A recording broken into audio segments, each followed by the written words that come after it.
Olá, crianças, uma ótima segunda-feira para vocês, uma ótima semana.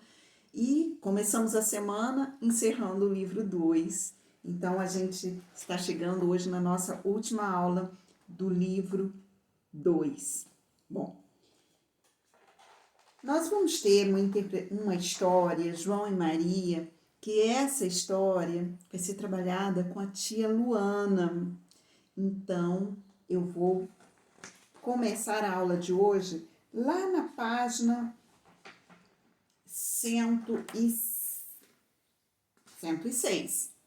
E vamos começar com revisão sobre o que a gente estudou de gramática, sobre o que nós estudamos referente aos substantivos.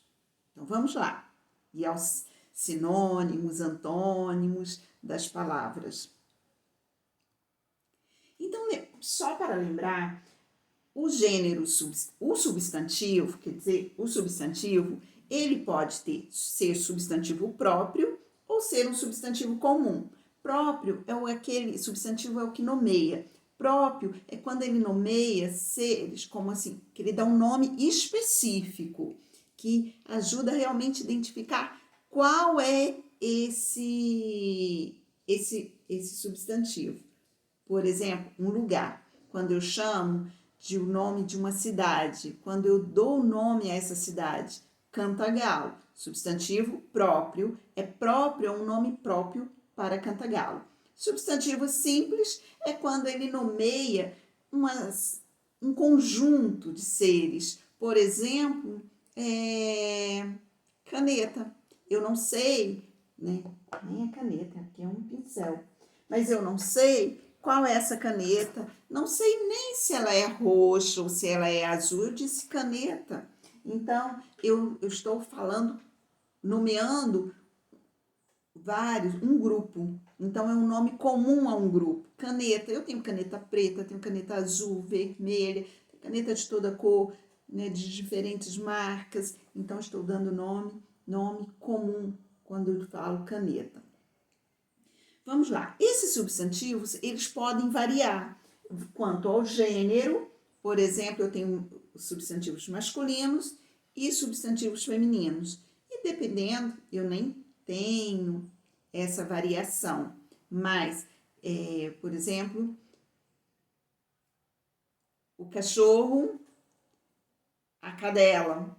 Então, aí eu tenho substantivo e tenho o substantivo masculino e o substantivo feminino.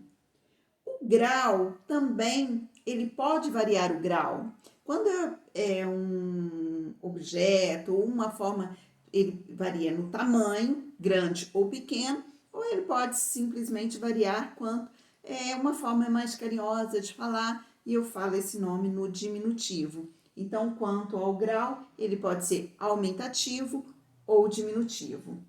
E quanto ao número, pode ser singular ou plural. Eu posso ter uma caneta ou posso ter 10 canetas. Então, ele varia quanto ao número. Vamos lá. Agora, nós temos aqui alguns substantivos, isso lá na página 106, exercício 7. Nós temos vários substantivos, vocês vão escrever esses substantivos no grau diminutivo. Então, cabana, eu quero uma cabana pequena. Como que você vai escrever esse nome? Lenhador, mata e filho. Então, vamos colocar no diminutivo. Aqui, lenhador ou filho é um exemplo que não é um filho pequeno, de tamanho pequeno, não é um lenhador de tamanho pequeno. É uma forma carinhosa que a gente se refere a eles, né? Um lenhadorzinho, meu filhinho. Então, é uma forma carinhosa que eu coloco a palavra no diminutivo. Agora, a cabana já é uma cabana pequena, a mata é uma mata pequena. No exercício 8, em cada grupo há uma palavra intrusa, que não faz parte desse grupo. Risque-a e pense qual foi o critério usado para a sua escolha. Então, vamos lá. Olha, madrasta, mulher, são substantivos. Madrasta e mulher são substantivos no feminino, né? Pai. Será que pai é a palavra intrusa? Porque está escrita no substantivo masculino? Madrasta, João e pai. Olha só, eu tenho agora 2 substantivos simples, comuns, quer dizer, simples não. Tenho 2 substantivos comuns e tem um substantivo próprio. João, Maria e casa. Filhinho, cabana e criancinha. Então, qual é o substantivo intruso desses grupos? Agora, você vai assinalar com X para identificar se o substantivo é próprio ou se ele é comum. João, próprio ou comum? Próprio, né? Então, vem e coloca o X aqui. Faça os demais. Use os substantivos do exercício anterior para completar e dar sentido às frases de acordo com a história. Então, você vai usar as palavras desse grupo aqui, João, casal, Maria, madrasta, cabana e mulher, e vai dar sentido a essas frases. Fulano, fulano estão felizes. A fica na floresta, ou deixou as crianças na floresta. A criança tinha medo a bruxa era uma. Seria baseado na história do João e Maria. Agora, assinale a alternativa correta. As palavras filho e mulher estão no singular? O que vocês acham?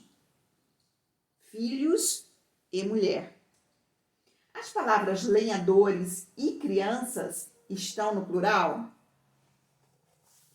As palavras madrasta e lenhadores estão no singular?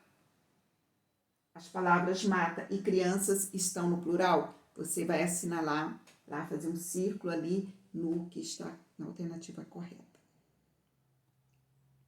Vamos lá no exercício 12 da página 107.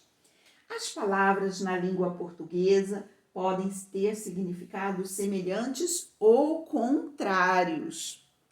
Na história de João e Maria, é mostrado que a família era muito pobre.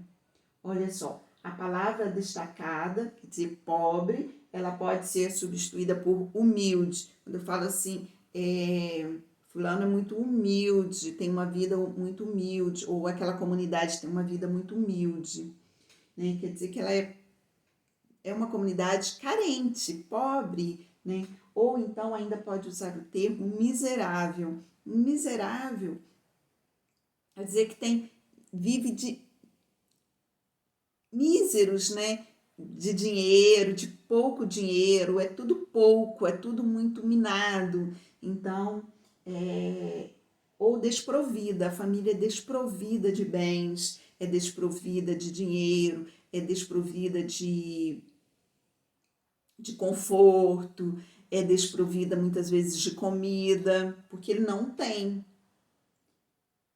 Já que essas palavras são sinônimas de pobre, mas se a família tivesse dinheiro, ela seria rica. Palavra antônima. Então, palavra sinônima de pobre, humilde, miserável ou desprovida. O antônimo contrário de pobre significa rico. Pobre, rico. Substitua as palavras por antônimos. Então, aqui nós vamos substituir essas palavras por palavras antônimas. Ó, as crianças moravam em uma casa perto daqui. Qual que é o antônimo de perto? O pai e a madrasta viviam na riqueza. A floresta era clara e fria, contrário de claro e frio, antônimo. A bruxa era bondosa e alegre. Muito bem, agora nós vamos lá para o mundo do Calvin. Vocês conhecem os 2 amigos, o Calvin e o Haroldo? Então, a gente sabe que o Calvin, ele é um garotinho mais novo do que vocês, ele tem 6 anos, uma imaginação aguçadíssima, Então, ele tem um amigo, ele tem um bichinho de pelúcia, que é o Haroldo. O Haroldo é de pelúcia. Mas o Calvin o trata como se ele fosse de verdade, como se ele fosse um tigre de verdade, que entra, embarca com ele nas aventuras e, enfim, é o grande amigo. Bom, essa história foi criada pelo autor Bill Watson, e o Calvin, ele tem uma característica típica de criança de 6 anos, muito boa. Ele é criativo, ele é questionador, ele pergunta muito e ele tem uma personalidade incrível, né? Então a gente identificaria o Calvin pela sua personalidade, pelos fazeres que são muito evidentes.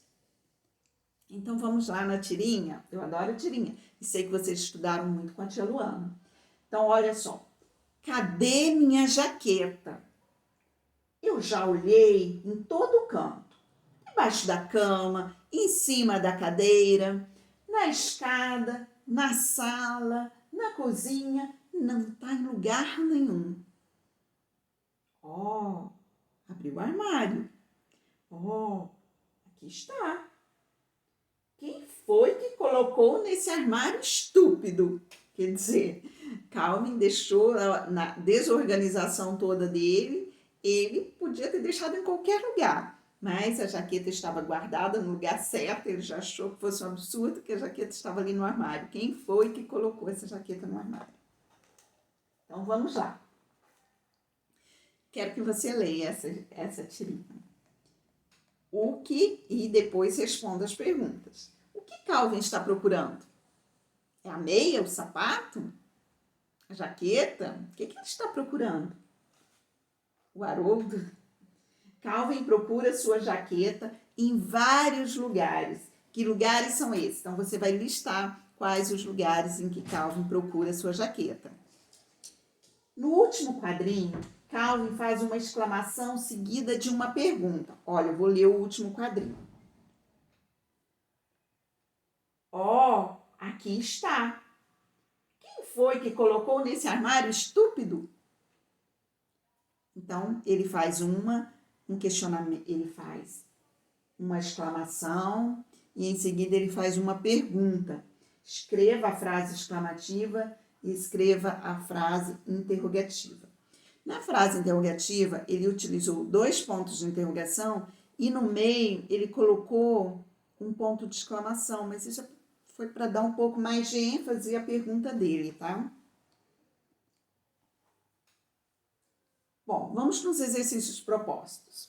Escolha um objeto aí da sua casa, você vai escolher um objeto qualquer e crie um pequeno texto sobre o lugar onde ele apareceu misteriosamente. Mas ele não devia estar lá. Um livro que criou asas, uma bicicleta que desapareceu do lugar.